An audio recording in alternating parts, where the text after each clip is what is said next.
Good morning student. आज हम new topic start करने वाले हैं, यानी 6 चैप्टर का सेकंड पार्ट स्टार्ट करने वाले, दैट इज प्लेन। भी एक्चुअली प्लेन होता क्या है? Plane is a surface such that line joining any two point on it entirely lies on that surface होता है। ठीक है ना? दो पॉइंट्स ले लेंगे, इससे जो एक लाइन फॉर्म होगी वो कंप्लीटली एक ही प्लेन में होती है, that is known as plane. उस सरफेस को क्या बोलेंगे? प्लेन बोलेंगे और प्लेन बोलेंगे। ठीक है ना? और आपको पता है two parallel line always lies in a same plane. जब दो लाइंस पैरेलल रहेगी तो उससे एक ही प्लेन फॉर्म होती है। ठीक है? Determined by a plane when two lines are parallel. Plane is also determined when two lines are intersecting. दो intersecting lines always lies in a same plane होता है। ये हमने लाइन में भी देखा है, बराबर है। A line and a point not on it definitely lies in a single plane होता है। ये भी डेफिनेशन देखा था हमने, यानी मेरे से हम 9 से पढ़ते आ रहे हैं। From 3 non collinear point only one plane is determined. 3 non collinear point से, यानी पी क्यू आर से एक ही प्लेन डिफाइन होती है, यानी 3 non collinear points are always क्या रहेंगे? कोप्लेनर रहेंगे। ठीक है ना? तो plane is a surface such that line joining any two point on that surface is entirely lies on that surface. ठीक है ना? Plane is also determined. Plane can be determined by two parallel lines, two intersecting lines, a line and a point not on it, and 3 non-collinear points. ठीक है ना? 3 non-collinear points रहेगा तो उससे एक ही प्लेन पास होगी। दो पैरेलल लाइंस रहेगा तो उससे भी एक ही प्लेन पास होगी। टू इंटरसेक्टिंग लाइन रहेगा तो उससे भी एक ही प्लेन पास होगी। And a line and a point not on it is also form a single plane. In short ये किसके प्लेन की डेफिनेशन है। ओके? अभी हम क्या करेंगे इसमें, इस चैप्टर में अभी इक्वेशन ऑफ प्लेन हमको स्टडी करना है। ठीक है? तो आप पहले ये नोट कर लो।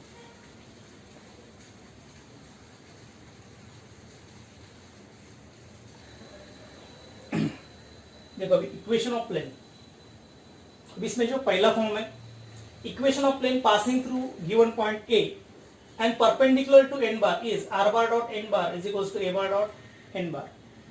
ठीक है? ये होगा वेक्टर फॉर्म और स्केलर प्रोडक्ट फॉर्म होता है। इसको वेक्टर फॉर्म बोलेंगे, नहीं तो स्केलर प्रोडक्ट फॉर्म बोलेंगे। और ये जो होता है x minus X one times A plus Y minus Y one times B plus Z minus Z one times C is equals to 0। ये होता है कार्टेशियन फॉर्म। ठीक है? देखेंगे इसका प्रूफ देखेंगे। अभी एक प्लेन है, ठीक है? ये पासिंग थ्रू पॉइंट रहेगा ए, उस position vector is A bar ले लेंगे। ये एन बार, ये क्या रहेगा? A vector perpendicular to a given plane. ये रहेगा, ये इसको परपेंडिकुलर, ये एन बार रहेगा। ठीक है ना? N bar is perpendicular to plane रहेगा। अभी ये लाइन, अभी suppose R be any point in a plane ले लेंगे। Suppose R be any point in a plane ले लेंगे। ठीक है? तो डेफिनेटली एन बार इस प्लेन को परपेंडिकुलर है, यानी ए आर को भी क्या रहेगा? परपेंडिकुलर रहेगा ए आर बार को। ठीक है ना? यानी इसमें क्या आने वाला है? A are bar is perpendicular to क्या रहेगा? एन बार रहेगा। And if two vectors are perpendicular their dot product must be 0 होता है। ये तो आपको कंसेप्ट पता है डॉट प्रोडक्ट की, यानी परपेंडिकुलर लाइन की। So A are bar dot N bar must भी क्या रहेगा? 0 रहेगा। और ए आर बार कैसे लिखेंगे? R bar minus A bar. ये आपको फॉर्मूला पता है, position vector in terms of position vector A are bar is are bar minus A bar dot N bar is equals to 0 आएगा। So R bar dot N bar distributive properties करनी है, minus A bar dot N bar is equals to 0। ये बन जाएगा R bar dot N bar is equals to A bar dot N bar. ये कौन सा form है? Equation of plane in vector form, और इसको स्केलर प्रोडक्ट फॉर्म भी बोलेंगे। ये कहां से पास हो रहा है? ए से पास हो रहा है and perpendicular to which vector? N bar. उसका फॉर्मूला है are bar dot N bar is equals to A bar dot N bar. ये आएगा आपका वेक्टर फॉर्म, और उसको बोलेंगे scalar product form. Scalar product form. और यही स्केलर प्रोडक्ट फॉर्म और वेक्टर फॉर्म आपको कार्टेशियन फॉर्म में कन्वर्ट करना है। तो हम एक एक कोऑर्डिनेट एज्यूम करेंगे, let A be x1 y1 z1 और आर भी any point in the plane रहेगा, तो ये x y z ले लेंगे। ठीक है? और एन बार ले लेंगे a i plus b j plus c k ले लेंगे। यही कंसेप्ट यहाँ लगा देंगे, a are bar dot N bar is 0। A are bar कैसे निकलते हैं, आर में से ए माइनस करेंगे, ए आर बार ये कैसे होता है, आर में से एक्स माइनस ए माइनस करेंगे तो X minus X one I cap आएगा, plus Y minus Y one J cap, plus Z minus Z one K cap, ये आएगा ए आर बार। और एन बार तो हमने एज्यूम किया है ए i plus b j plus c के, तो दोनों का डॉट प्रोडक्ट ले लेंगे, तो दोनों का डॉट प्रोडक्ट क्या रहेगा, a are bar dot N bar is equal to 0 रहेगा, क्योंकि two vectors are perpendicular, their dot product must be 0। अब इन दोनों का डॉट प्रोडक्ट लेंगे तो क्या होता है, कैसे निकलते dot product, product of coefficient of I, यानी a1 a2 यानी क्या रहेगा, x minus x1 into A plus y minus y1 into B, product of coefficient of j, and plus z minus z1 into C is equal to 0। ये कौन सा form है, that is Cartesian form. ठीक है, अभी देखो plane में ये हमेशा n बार ये नॉर्मल वेक्टर होता है, और ये a b c ये डायरेक्शन रेशियोज ऑफ नॉर्मल होते हैं। तो प्लेन जो डिफाइन होती है हमेशा with respect to normally define होती है, यानी आपका जो इक्वेशन बनने वाला है, ठीक है ना, उसमें से ए बी और सी ये कार्टेशियन फॉर्म है, A B C these are the direction ratios of normal होता है। ठीक है, यानी R bar dot N bar क्या रहेगा, हमेशा एन बार इंडिकेट करेगा is a vector perpendicular to a plane रहेगा, दैट इज नॉर्मल वेक्टर होता है। Are bar dot N bar is equals to A bar dot N bar, ये vector form है, और ये कौन सा फॉर्म है, कार्टेशियन फॉर्म है। और स्टैंडर्ड इक्वेशन ऑफ प्लेन हमेशा इस फॉर्म में होता है, x plus b y plus c z plus d equals to 0, और डी उस साइड भी हो सकता है। ये एक्स वाई और जेड को जो अटैच होता है कोएफिशिएंट, ये होते direction ratios of normal to a plane, क्योंकि प्लेन का इक्वेशन निकलना है तो हमेशा विद रिस्पेक्ट टू नॉर्मल ही निकल सकते हैं। तो ये a B C these are known as direction ratios of normal to a given plane होता है।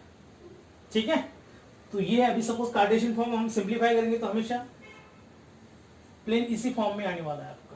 यानी सपोज आपका आ रहा है equation 3x plus 4y plus 7z minus 9 equals to 0 आ रहा है, तो इसके डायरेक्शन रेशियोज क्या रहने वाले हैं नॉर्मल के टू दिस प्लेन, 3, 4 एंड 7 रहेंगे। ठीक है, तो ये कौन सा फॉर्म है, first form, that is equation of plane passing through a whose position vector a bar and perpendicular to n bar is r bar dot n bar is equals to a bar dot n bar।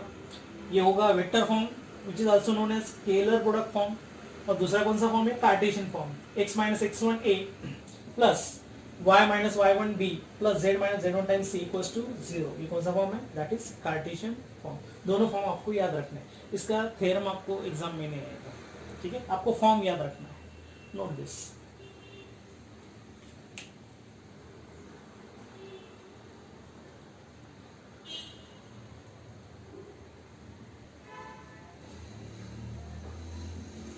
Second equation of plane देखो अभी क्या है, equation of plane passing through a whose position vector a bar and parallel to b bar and c bar is, ये होता है equation r bar dot b bar cross c bar is equals to a bar dot b bar cross c bar। ये कौन सा form है, vector form होता है। ठीक है, और कार्टेशियन फॉर्म होता है x minus x1 y minus y1 z minus z1 a1 b1 c1 a2 b2 c2 is equals to 0। ये एक्चुअली स्केलर ट्रिपल प्रोडक्ट ही होता है ना, तो ये इन शॉर्ट डेफिनेशन है। ठीक है ना, ये कौन सा फॉर्म है, वेक्टर फॉर्म, और ये कार्टेशियन फॉर्म। दोनों का प्रूफ लेंगे, कार्टेशियन फॉर्म और ये कौन सा है, वेक्टर फॉर्म। ठीक है, equation of plane passing through, ये प्लेन पासिंग थ्रू क्या दिया, ए दिया है, कुछ पोजीशन वेक्टर क्या रहेगा, ए बार रहेगा, एंड पैरेलल टू 2 वेक्टर्स रहेगा। इस प्लेन को 2 वेक्टर्स पैरेलल रहेंगे, b bar and C bar. Suppose ये बी बार और सी बार है। ठीक है, तो डेफिनेटली बी बार और सी बार जब पैरेलल रहेगा इस प्लेन को, तो इनका क्रॉस प्रोडक्ट क्या रहेगा, डेफिनेटली इस दोनों वेक्टर को परपेंडिकुलर रहेगा। हमने देखा था ना definition, suppose B bar and C bar ये 2 वेक्टर्स रहेंगे। अभी बी बार क्रॉस सी बार की डायरेक्शन क्या होती है, curve the finger from B bar to C bar, direction of thumb indicated, direction of B bar cross C bar. तो ये direction of क्या रहेगा, B bar cross C bar which is perpendicular to both the vector in which B bar and C bar lies. तो ये b bar cross सी बार हो जाएगा, बराबर है, यानी ये perpendicular to plane in which B bar and C bar lies होता है। तो डेफिनेटली हमारा बी बार एंड सी बार इस प्लेन को पैरेलल है, तो डेफिनेटली बी बार क्रॉस सी बार क्या रहेगा, इस प्लेन को परपेंडिकुलर रहेगा, गिवन प्लेन को। ये क्या रहेगा, वेक्टर कौन सा रहेगा, बी बार क्रॉस सी बार। सिंपल डेफिनेशन, ठीक है ना। As b bar and C bar are parallel to given plane, so therefore their cross product must be perpendicular to required plane और गिवन प्लेन। तो ये आपका क्या रहेगा, बी बार क्रॉस सी bar. तो ये नॉर्मल वेक्टर बन जाएगा आपका, n बार ले लेंगे सपोज इसको, ठीक है। अभी let r be any point in a plane other than a ले लेंगे, उस पोजीशन वेक्टर r बार ले लेंगे। तो definitely again a r bar is perpendicular to क्या रहेगा, b bar cross c bar रहेगा। a r bar is perpendicular to क्या रहेगा, b bar cross c bar, that is हम n बार एज्यूम कर, तो पहले वाला ही फॉर्म मिल जाएगा। So a r bar perpendicular to b bar cross c bar, therefore their dot product must be 0। a r bar dot b bar cross c bar must be 0 if two vectors are perpendicular, their dot product must be 0।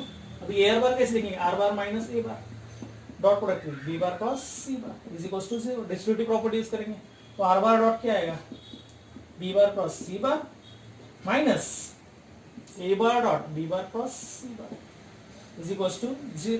और ये minus a bar dot b bar cross c bar right में shift करेंगे, तो r bar dot b bar cross c bar is equals to a bar dot b bar cross c bar। ये मिल जाएगा आपको equation of plane passing through a and parallel to b bar and c bar in vector form. ये हो जाएगा आपका vector form, ठीक है। इतना नोट करता हूँ, फिर कार्टेशियन फॉर्म में बता देता हूँ। Now note this,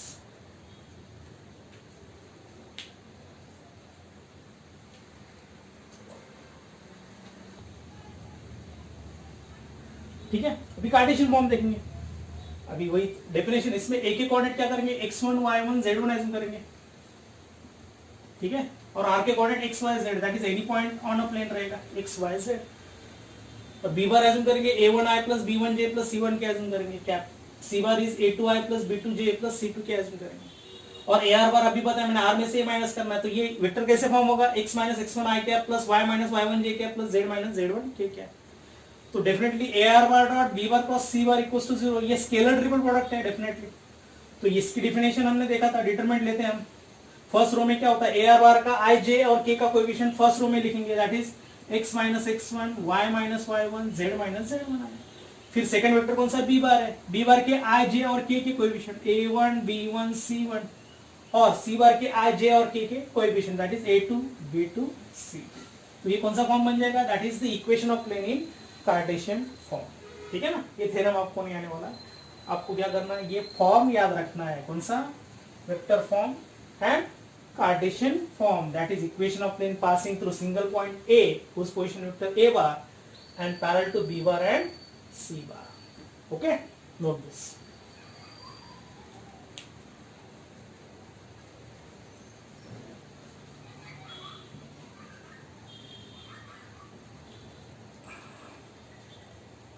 third one देखो, इक्वेशन ऑफ प्लेन निकालने का फॉर्मूला है, equation of plane passing through 3 points a b and c whose position vector a bar b bar and c bar।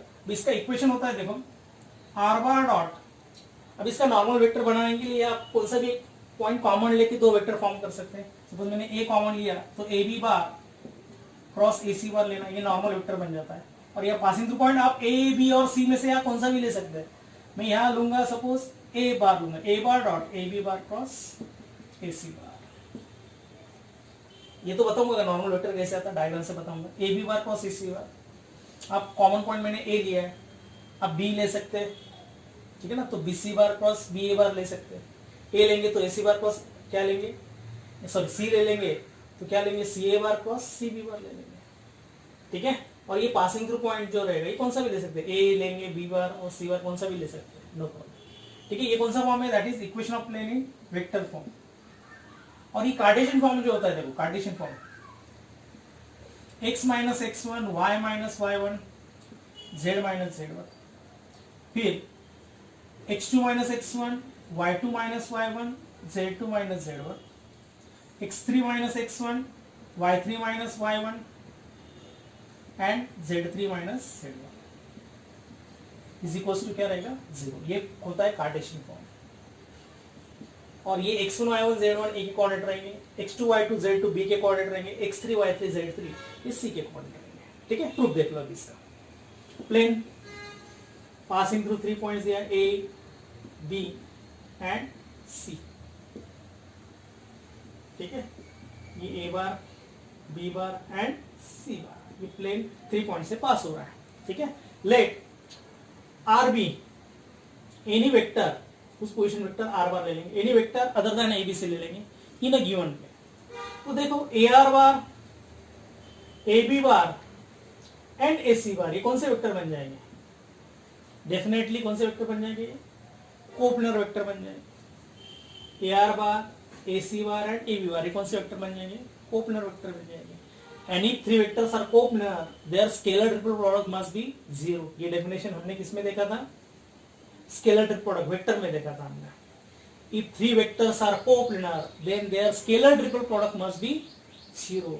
यानी AR bar dot AB bar cross AC bar must be 0. और दूसरा एक method है, आपको बताया था मैंने, normal vector कैसे बनेगा। Suppose AB bar cross AC bar लेना है, तो curl the finger from AB bar to AC bar, तो direction of thumb indicate direction of AB bar cross AC bar. तो ये कौन सा वेक्टर बनेगा? AB bar cross AC bar बनेगा। सपोज ये वेक्टर लेंगे, ऐसे डायरेक्शन मेजर करेंगे, AB to AB bar to AC bar ले लेंगे, तो ये जो वेक्टर बनेगा यहाँ, जिसको इस प्लेन को परपेंडिकुलर रहेगा, तो ये कौन सा बनेगा? AB bar cross AC bar बनेगा, दैट इज नॉर्मल वेक्टर बनेगा, normal vector to a plane. तो वही फॉर्मूला हमारा बन जाता है AR bar dot AB bar cross AC bar. और AR बार कैसे लिखेंगे हम? R bar minus A bar dot AB bar cross AC bar लेंगे इज इक्वल टू 0। फिर इसमें डिस्ट्रीब्यूटिव प्रॉपर्टी यूज करेंगे, r bar dot A B bar cross A C bar minus A bar dot A B bar cross A C bar आने वाला है is equal to 0। और ये minus A bar dot A B bar cross A C bar right में shift करेंगे तो definitely ये form बन जाएगा, that is are bar dot A B bar cross A C bar is equal to A bar dot A B bar cross A C bar equals, हाँ ये कौन सा फॉर्म बन जाएगा? Vector form. या आपको A B bar cross A सी बार लेना ऐसा जरूरी नहीं, आप सपोज बी कॉमन लेंगे पॉइंट, तो ये बनेगा B c bar cross b a बार, और पासिंग थ्रू पॉइंट ए रखेंगे तो भी चलेगा, नो प्रॉब्लम, बी रखेंगे तो भी चलेगा, no problem, that is b bar dot b c bar cross b a bar. C common point लेंगे तो भी नॉर्मल वेक्टर बनेगा, सी ए बार क्रॉस सी बी बार बनेगा तो भी चलेगा, नो प्रॉब्लम, ठीक है। ये कौन सा फॉर्म है? वेक्टर फॉर्म, ठीक है। यहां तक पहले नोट कर लो, फिर हम कार्टेशियन फॉर्म ले लेंगे।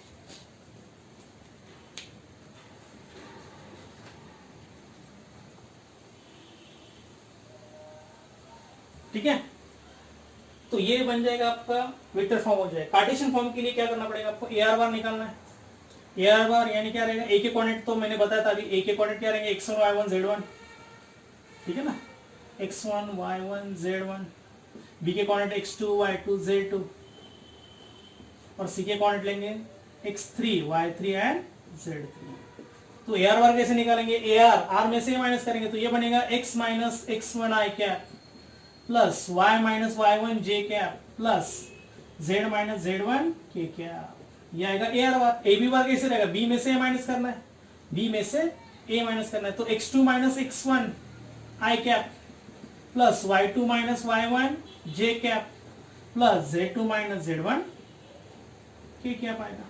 फिर उसके बाद AC बार, AC बार कैसे निकालेंगे? C में से A माइनस करेंगे, है ना, C में से A माइनस करना है, फिर से x3 minus x1 i cap plus y3 minus y1 j cap and last z3 minus z1 k cap. Okay,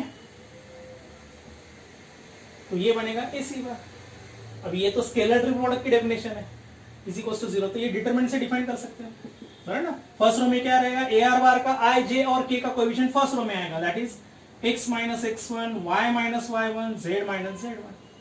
फिर सेकंड वेक्टर कौन सा? AB बार, तो AB बार की कोएफिशिएंट क्या है? x2 minus x1 y2 minus y1 z2 minus z1, और उसके बाद AC बार के coefficient third vector AC bar है, तो ये बनेगा x3 minus x1 y3 minus y1 z3 minus z1 is equal to 0। तो ये कौन सा फॉर्म बनेगा? That is Cartesian form. Okay, तो आपको सिर्फ क्या याद रखना है? ओनली फॉर्मूला याद रखना है, Cartesian form and vector form, उस पर ही आपको क्वेश्चन आने वाले। थ्योरम ने एग्जाम में नहीं पूछेंगे आपको, ठीक है। Note this.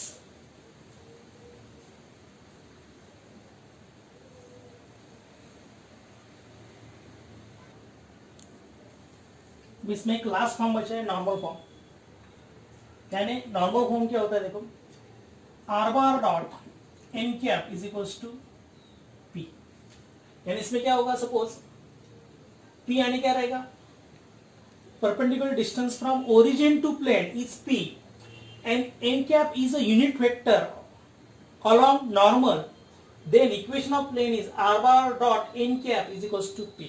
तो ये होता है क्या देखेंगे, सपोज ये प्लेन है, ठीक है, एक्स वाई जेड लिखा देंगे, चलो x axis, y axis and z axis, ठीक है। अभी ये प्लेन में ये ओरिजिन है, ओरिजिन से हम परपेंडिकुलर डिस्टेंस निकालेंगे टू गिवन प्लेन, ठीक है। ये पॉइंट ले लेंगे, सपोज ये एन पॉइंट ले लेंगे, ठीक है। ये ओ टू एन, ये डिस्टेंस क्या है, length of perpendicular from origin to plane, ये हम हमारा क्या होता है, पी होता है। That is O N also perpendicular to क्या रहेगा, प्लेन रहेगा ओ एन, लेकिन फ्रॉम ओरिजिन रहेगा, पी यानी length of perpendicular from origin to plane, उसको लेंथ ऑफ नॉर्मल भी बोलेंगे। और एन कैप क्या रहेगा, N cap is a unit vector along O N bar रहेगा। एन कैप क्या रहेगा, ये डायरेक्शन इंडिकेट कर रहा है, N cap is a unit normal vector होगा, ठीक है। अभी इसमें सपोज मैंने लिया, suppose R be any point in a plane लेंगे, R be any point in a plane ले लेंगे, तो क्या रहेगा देखो, अभी definitely N R is perpendicular to क्या रहेगा, एन कैप रहेगा, बराबर ना। तो यह लिख सकते हैं हम। अभी इसमें सपोज डिफाइन करेंगे, ओ एन बार कैसे डिफाइन करेंगे, देखो O N bar is equal to, इसकी लेंथ कितनी है, पी है, और डायरेक्शन क्या एन कैप है, तो पी इंटू एन कैप लिख देंगे हम। ये कौन सा वेक्टर बन जाएगा, ओ एन बार बन जाएगा। ये ओ एन की लेंथ पता है पी है, और उसकी डायरेक्शन क्या इंडिकेट कर रहा है, एन कैप इंडिकेट कर रहा है, तो ओ एन बार क्या रहेगा, पी इंटू एन कैप रहेगा, बराबर है। अभी N R bar, N R bar किसको परपेंडिकुलर, ओ एन को है, तो N R bar is perpendicular to क्या रहेगा, ओ एन बार रहेगा। And if two vectors are perpendicular, their dot product must be 0, यानी nr bar dot on bar must be 0, ठीक है ना। अभी nr bar कैसे लिख सकते हैं, r bar minus n bar dot, ये n bar ही लिखेंगे इज इक्वल्स टू 0, और on bar यानी क्या रहेगा, n bar ही रहेगा, ठीक है ना। Position vector of point n, that is n bar लेंगे, तो n बार की वैल्यू, अभी ये मैं क्या कर रहा हूँ, अभी n बार से अंदर मल्टीप्लाई करूंगा, डिस्ट्रीब्यूटिव प्रॉपर्टी यूज करूंगा, that is r bar dot n bar minus n bar dot n bar is equals to 0 है। That is r bar dot n bar is equals to n bar dot n bar, n bar की value कितनी, p into n cap, तो r bar dot p into n cap is equals to p into n cap into p into n cap, तो एक तो p cancel हो जाएगा, तो r bar dot N cap is equal to क्या बनेगा, p times n cap square आएगा, और एन कैप स्क्वायर क्या होता है, that is magnitude of n cap square लिखेंगे तो भी चलेगा, बराबर ना। मैंने बताया था ए स्क्वायर रहेगा तो यानी ए बार स्क्वायर रहेगा, तो ये हम magnitude of A bar square भी लिख सकते हैं, और ए बार डॉट ए बार भी लिख सकते हैं, that is A bar dot A bar, सबका मीनिंग एक ही है। A bar square is also equal to magnitude of A bar square, और ए बार डॉट ए बार ही होता है। वैसे ये N cap dot N cap क्या रहेगा, एन कैप की मैग्नीट्यूड का स्क्वायर रहेगा, और एन कैप क्या यूनिट वेक्टर है, तो डेफिनेटली यूनिट वेक्टर की मैग्नीट्यूड कितनी होती है, 1, 1 स्क्वायर कितना रहेगा, 1, so R bar dot N bar is equal to P. ये कौन सा फॉर्म रहेगा, that is the equation of plane in normal form, where P is, P क्या रहेगा, that is perpendicular distance from origin to plane, perpendicular distance from origin to plane रहेगा। और ये N cap क्या रहेगा, N cap sorry n cap ये N cap क्या रहेगा, that is unit vector along normal रहेगा, यूनिट वेक्टर अलोंग नॉर्मल। और ये एन कैप हमेशा क्या रहेगा, इसी फॉर्म में रहेगा, l i plus m j plus n k. मैंने बताया था unit vector along any direction रहेगा तो उसको आई जे और के को अटैच जो होता है, कॉस अल्फा कॉस बीटा और कॉस गामा रहता है, दैट इज डायरेक्शन कोसाइंस होते हैं, एल एम एन। ये डायरेक्शन कोसाइंस ऑफ क्या रहेगा, नॉर्मल टू अ प्लेन रहेगा, ये हमेशा l i plus m j plus n k से डिनोट करते हैं, ठीक है। तो r bar dot N cap is equal to P, ये कौन सा फॉर्म बन जाएगा, equation of plane in normal form. अब ये कार्टेशियन फॉर्म में कन्वर्ट करना है, तो कार्टेशियन फॉर्म में क्या रहेगा, r be any point in x y z plane रहेगा, इन प्लेन रहेगा गिवन प्लेन, तो आर बार क्या रहेगा, x i plus y j plus z क्या रहेगा, बराबर है। और एन कैप क्या है, हमेशा l i plus m j plus n k रहेगा, इज इक्वल टू पी रहेगा। अब इसका डॉट प्रोडक्ट लेंगे तो क्या आएगा, x into l, x l आएगा, और l x plus m y plus n z is equal to P. ये कौन सा फॉर्म बनेगा, कार्टेशियन फॉर्म बनेगा। क्वेश्चन ऑफ प्लेन का ही आएगा, that is normal form but in Cartesian. ये कौन सा फॉर्म है, वेक्टर फॉर्म कौन सा रहेगा, ये रहेगा, r bar dot N cap is equal to p, that is are bar dot N cap is equal to P. ये वेक्टर फॉर्म, ये कार्टेशियन फॉर्म, ठीक है। या l M n represent direction cosines of normal to a plane. P यानी क्या रहेगा, length of perpendicular to given plane रहेगा, ठीक है। Note this.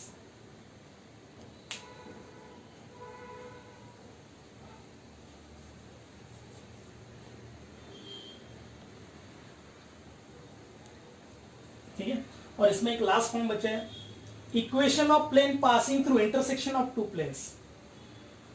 दो प्लेन दिया है और आपको सपोज और एक प्लेन निकालना है जो दोनों प्लेन के पॉइंट ऑफ इंटरसेक्शन से पास हो रहा है। आपको पता है दो प्लेन हमेशा एक लाइन में इंटरसेक्ट होती है ना, ये तो अलग अलग प्लेन रहेगा सपोज, ठीक है ना।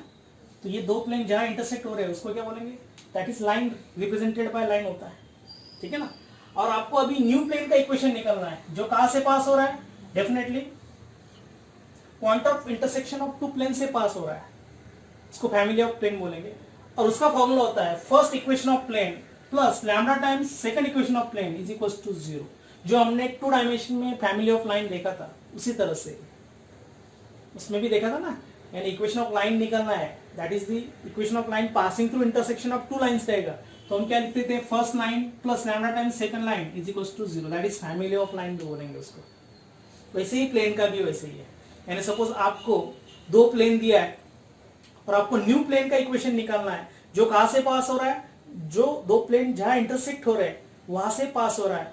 तो ये इक्वेशन निकालने का ये फॉर्मूला है, that is the intersection of two planes का ये फॉर्मूला है, P1 plus lambda times P2 is equal to 0, that is the equation of new plane passing through the intersection of two planes P1 and P2। तो ये आपको सिर्फ form याद रखना है, P1 plus lambda times P2। ये आपको दो प्लेन्स देंगे अलग अलग, ठीक है, तो आपको इस फॉर्म में लिखना है इज इक्वल टू 0, और कुछ कंडीशन दी होगी whether given plane is parallel और perpendicular to given line etcetera, उसके हिसाब से आपको फिर लैम्डा की वैल्यू ढूंढनी होती है, ठीक है। तो ये आपको कौन सा फॉर्म याद रखना है, that is the fifth form, equation of plane passing through intersection of two planes P1 and P2 is P1 plus lambda times P2 is equal to 0, okay. Notes,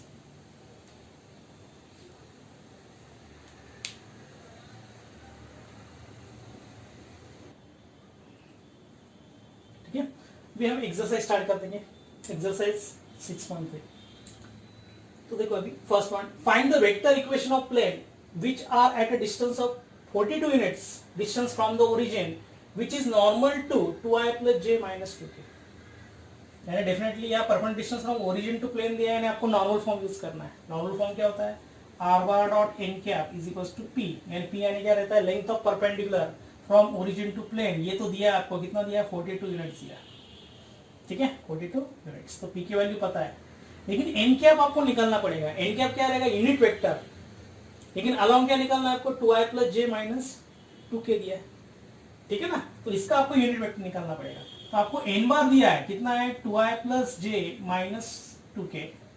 तो आपको n कैप निकालना है। n cap क्या होता है, n bar upon magnitude of n बार रहेगा। Along हम n बार निकालेंगे, n cap is a unit vector, along क्या निकालेंगे, n बार यानी 2i plus j minus 2k ही निकालना है, क्योंकि यही वेक्टर किसको है, गिवन प्लेन को क्या दिया है, परपेंडिकुलर दिया है। इसलिए हम नॉर्मल वेक्टर जो निकालेंगे, यानी n कैप यूनिट वेक्टर जो निकालने वाले हैं, ये अलोंग इसी वेक्टर पे निकालेंगे, 2i plus j minus 2k, ठीक है ना। तो ये बनेगा n कैप, क्या बनेगा, 2i plus j minus 2k दिया ही है, अपॉन मैग्नीट्यूड ऑफ n बार कैसे निकालते हैं, coefficient of i square plus j square plus k square.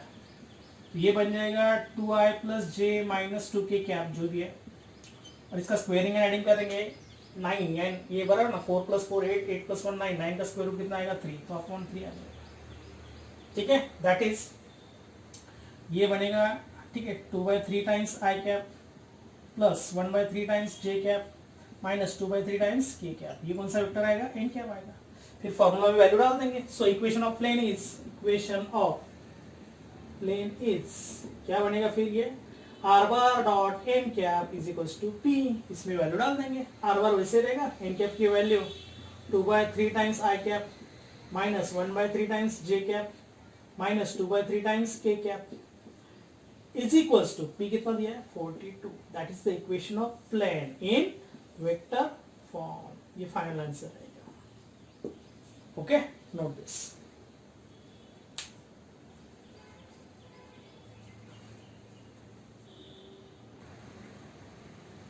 ठीक है. Question number 2. Find the perpendicular distance of the origin from the plane 6x minus 2y plus 3z minus 7 equals to 0. आपको इसमें एक note करना है.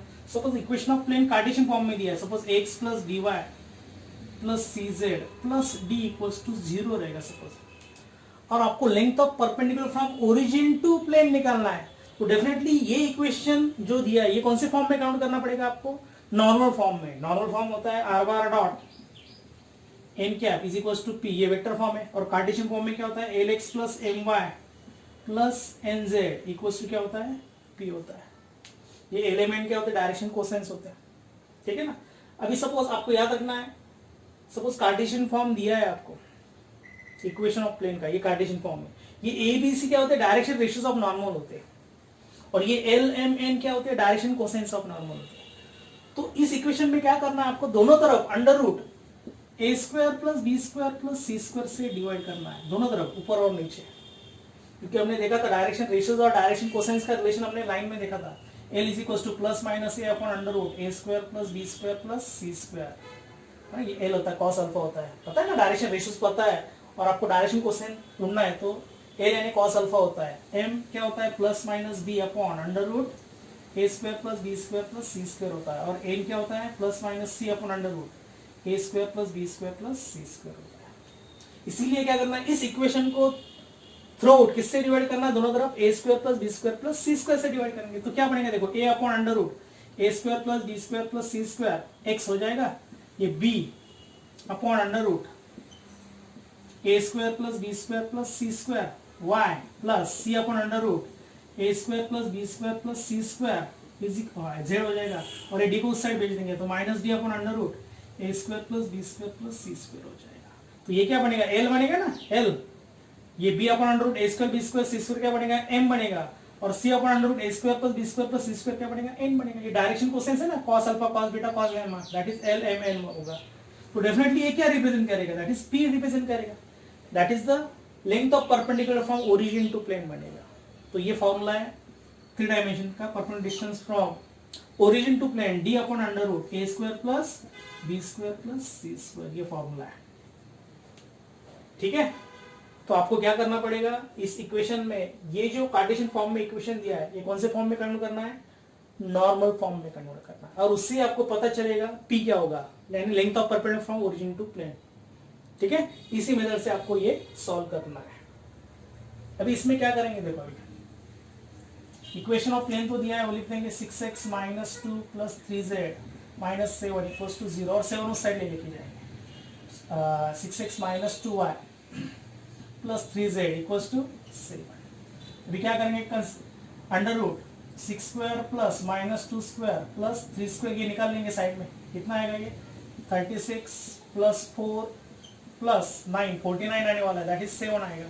सो dividing both side by 7. Dividing both side by 7. 7 से divide करो तो 6 by 7x minus 2 by 7y plus 3 by 7z 7 by 7. That is 6 by 7x minus 2 by 7y plus 3 by 7z equals to 1 आएगा. Comparing with lx plus my plus nz is equals to p.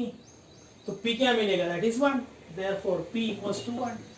That is length of perpendicular from origin to plane. That is length of perpendicular from origin to given plane. That is the final answer.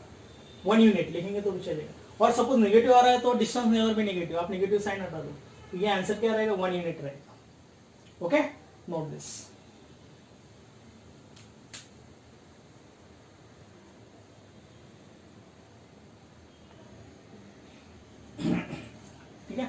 अभी उसके आगे जो question दिया है, question number 3, उसके लिए पहले आपको ये पार्ट पहले क्लियर कर लेंगे, ये होता क्या है, ठीक है ना, ये पॉइंट पहले क्लियर कर लेंगे. That is the coordinate of foot of perpendicular from origin to the plane x plus by plus cz equals to 2 is always LP, MP and NP होता है.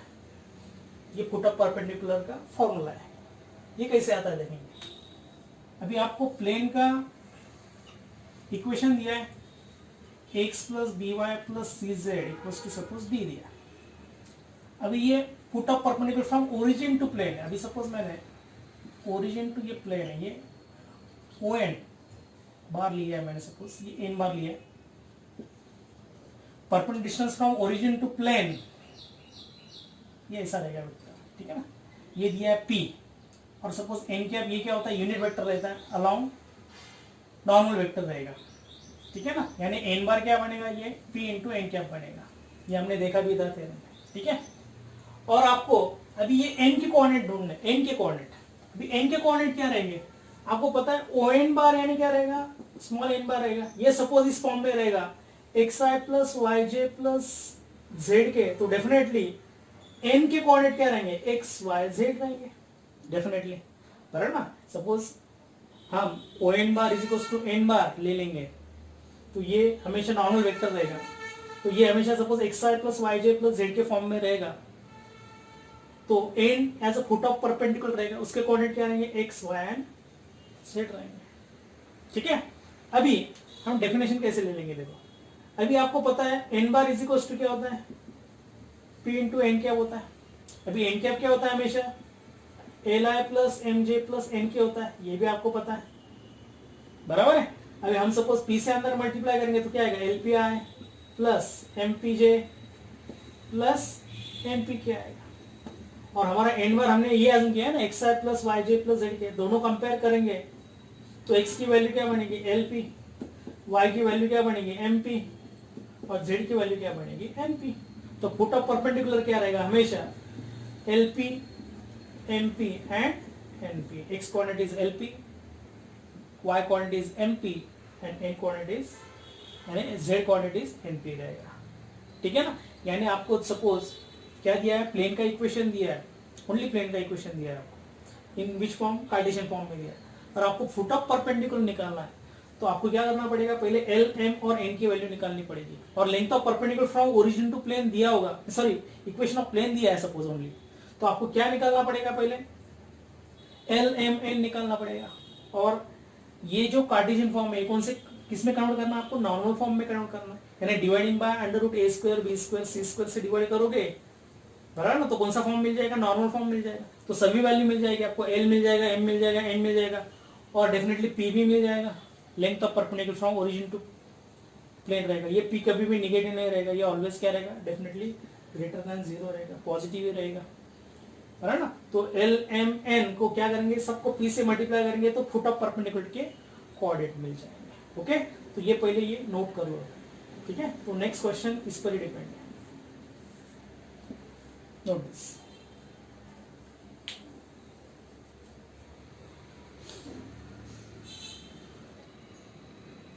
देखो question number 3, find the coordinate of foot of perpendicular from origin to plane 2x plus 6y minus 3z equals to 60. ठीक है ना. तो आपको foot of perpendicular के coordinate आपको याद रखना है. क्या होते हैं, foot of perpendicular is, coordinate of foot of perpendicular is LP, MP and NP. ये आपको याद रखना है. Where L, M, N, these are L, M, N, that is direction,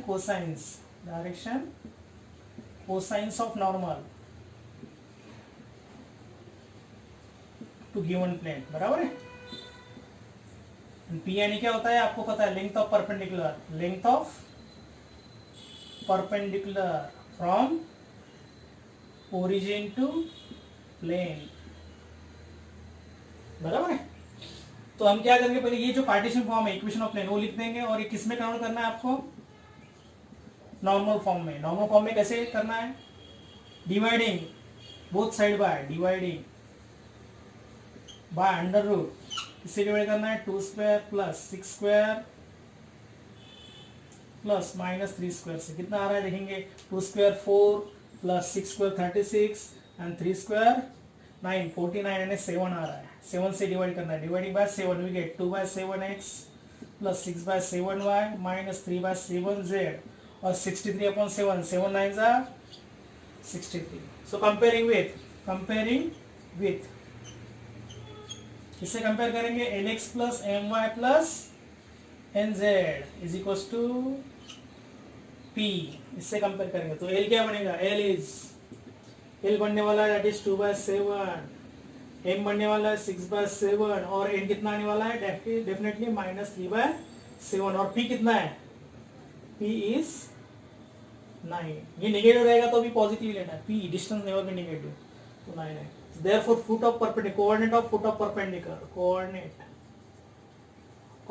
of perpendicular, ये फॉर्मूला लिख दो, LP, MP एंड NP, बस इसमें वैल्यू डाल दो सब.